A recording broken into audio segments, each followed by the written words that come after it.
Welcome back to another video. In this video, we'll talk about how to leverage your breath work for mental clarity and focus.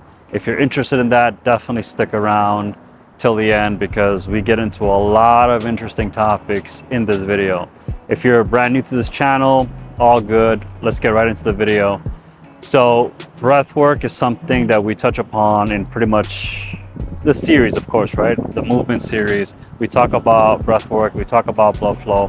But the holistic aspect of all of this is understanding what alpha is, the alpha state, right?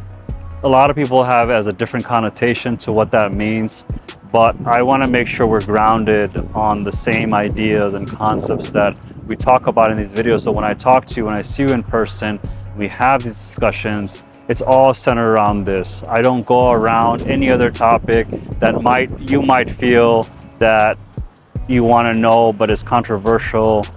I try to keep it very based to reality, if that makes sense. There's a few different realities we exist, but for this one right here, the 3D realm, we want to talk about it. And so we talk about movement, we talk about metabolism, we talk about mindset, and when you incorporate all of them together, entangle them, you have this really amazing state of ideal health. Of course, as you optimize yourself, you'll realize there's other characteristics that I don't talk about, but I will once I get you to baseline. Once I get you to where I am, then you can talk about the other things like transcendence of your mind, of your body, of your spirit. It's a great feeling. But I've already recorded a few videos on metabolism and mindset, so go ahead and take a look at the prior videos if you're interested in any of those topics, or if you need to know anything about it, those videos are there for you. But in this video, we want to double click on movement, but specifically breath work. And then with breath work, how can we incorporate, mental focus and clarity and anything related to the mind? Because the mind is your computer, is that quantum machine that allows you to have close to 60 to 70,000 thoughts per day. And of those thoughts, you then, of course, act on them and etc., right? It becomes a habit eventually. But today we want to start off the base with always, what is breath work? How do we think about breath work at Alpha? And based on that, how can we move forward and apply it for mental focus and clarity, or mental clarity and focus, whichever. They all are the same, mental, that. So what I would request all of you to do is let's go ahead and just take a deep breath in, right? So whatever way you know how to take a deep breath in. I'm going to show you mine, but I'm going to exaggerate just to give you an idea of what I see mostly.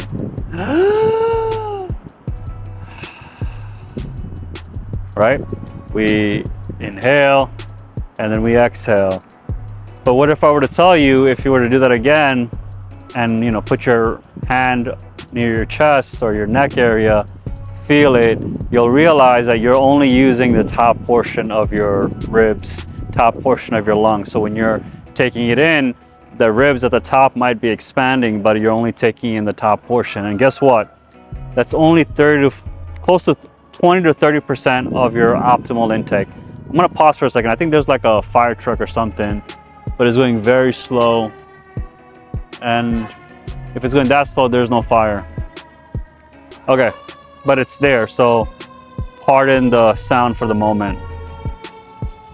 Okay, so when you did that, you only used 20 to 30% of your oxygen, or you've actually taken in that much. So what's the deal, right? Why are you only taking 20, 30% when you have the capabilities of 100%, which is what we're gonna be talking about right now.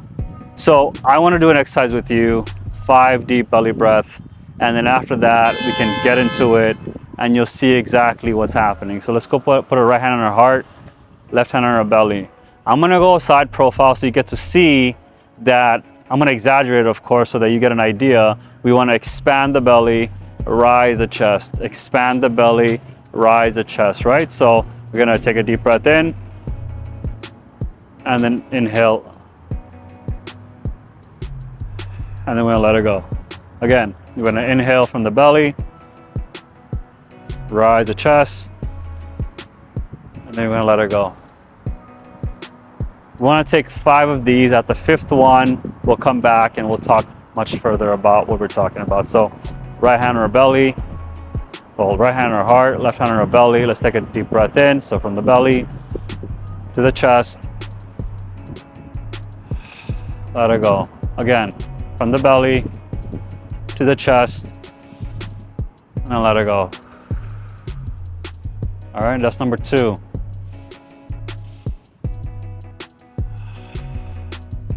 3.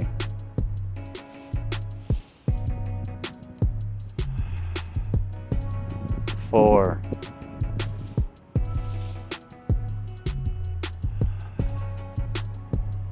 5. How did you feel? Perhaps you can tell I'm a lot calmer, my voice is probably deeper because I allow myself to be in the present moment. That's something that we, as individuals that are always trying for the best, we keep moving forward. And for us to keep moving forward, we are thinking about the future. We're living in the future. I know I do that a lot. And so this practice, this tool that I use allows me to come in the present moment and really appreciate what's around me, right? I have the tree in front of me. I have the leaves of the tree. I have people here in the park just doing their own thing. We're enjoying the park. We're enjoying nature. But I don't get to really do much of this unless I'm doing things like this or I'm pushing the business forward in a way, right? Hopefully you felt that. Hopefully you felt like your exaggeration of your belly, exaggeration of your chest. And so let's talk about, some of you might have experienced yawning. Some of you might feel sleepy right now. Some of you might have cried or teared. Some of you might have laughed.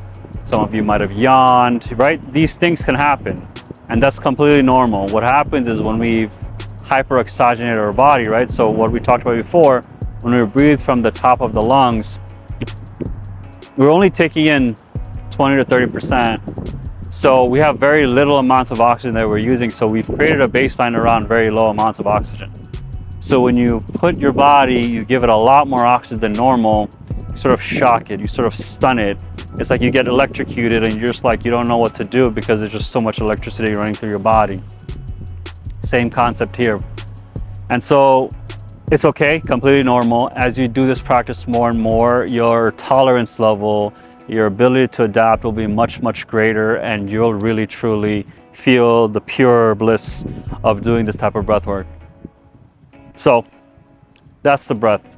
We can get into physiology, but I've done a ton of videos where I actually go into this, so I would recommend taking a look over there. But I want to focus more on mental clarity and focus, right? So how does this apply? In a way, this ties in mindset, right? What do we talk about mindset? Mindset focuses on your rest ritual and your rise ritual. What are you doing in the morning? What are you doing at night? It's a trend. It's almost like a continuum, right? You're going from the morning to night, and it's going around. And in that continuum, I don't know about you, like I'm not trying to focus or have clarity when I'm sleeping. So I would probably tailor this towards the rise ritual, the rise routine, because you get to see how you can leverage your breath to actually get that result. So mental clarity and focus, right? Let's talk about that first. What does that mean? Clarity is the ability to see clearly, right? If you can imagine in your vision and you see it, that vision gives you clarity in exactly what to do, right? A lot of us are confused on what to do because we don't know what that looks like. But when you do get that clarity, perhaps you were running, perhaps you were doing an activity and you felt it, you know what that mental clarity will look like. But a lot of us, we need external substances to get that clarity. It doesn't really make sense, right? When we think about our breath, we can leverage that as a modality, as a tool to allow us to get that clarity we're looking for, right? So think about what happened when we actually did that 5 breath. You were in the present moment. When you're in the present moment, your ability to think is a lot clearer. And so think about that also in relation to focus, right? I'm saying a lot of thinking because you need to connect a lot of the dots for it to make sense. And in this case, focus. Once you're clear, you're able to focus, right? Think of it from a perspective of, I'll use a very simple example that will make sense to a lot of you. When we're driving, right? We need to be clear. We need to have the windshields clear for us to drive, right? So we'll have clarity. Once we have that clarity, we're able to focus on our destination. Whether I gotta back out from the parking spot or whether I gotta drive pretty fast to maintain the speed limit, we're focusing. But that's because our life depends on it. If we did not focus, if we did not have clarity, clearly you would not be able to drive that car normally and you would probably get into an accident, right? So that's where it comes in. And so a lot of us have to use external resources, whether it be substances or things that hold us down, not allowing us to grow, which is why leverage the breath. Those 5 breaths, right? You can use it. It's my gift to you. You can add on more breaths if you want to.